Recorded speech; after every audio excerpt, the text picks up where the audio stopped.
1.647 dari SMP dan 1.336 kalau saya tidak keliru menyebutkan itu adalah peserta dari MTS. Kalau penggunaan MBK sendiri kita ada kendala nggak di Banda Aceh?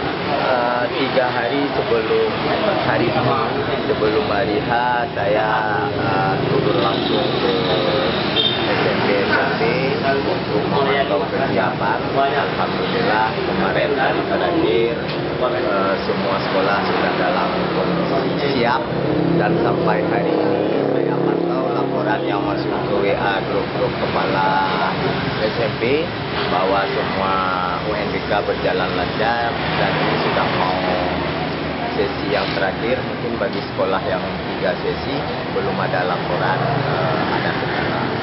SMP tidak perlu tahun 2018, 2017 kita sudah 100%. Tetapi untuk MTS dari Pak Ayub dan Pak Jul yang mewakili Kemenak sudah menyampaikan insya Allah 2018 juga, walaupun hari ini belum ada yang UNBK, 2018 diusahakan 100%.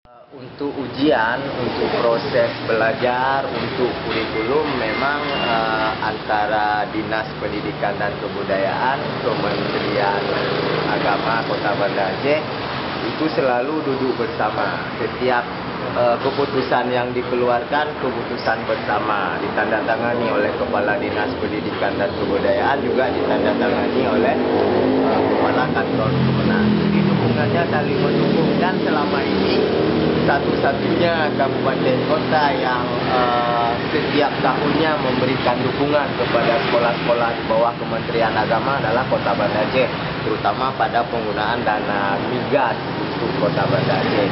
Ada membangun ruang belajarnya, pengadaan fasilitas komputernya, kemudian mobilernya, itu semua sama. Pelatihan guru juga kita sama-sama. Itu kita tidak ada, tetapi setiap keberhasilan apapun, tidak hanya dari ujian nasional, saya pikir pemerintah Kota Banda Aceh, Dinas Pendidikan dan Kebudayaan Kota Banda Aceh itu selalu memberikan penghargaan dan apresiasi khusus kepada sekolah-sekolah. Kita tidak pernah menghukum, artinya kalau ada kepala sekolah yang ada siswanya nggak lulus, kita berhentikan dari kepala sekolah, tidak ada. Yang ada motivasi.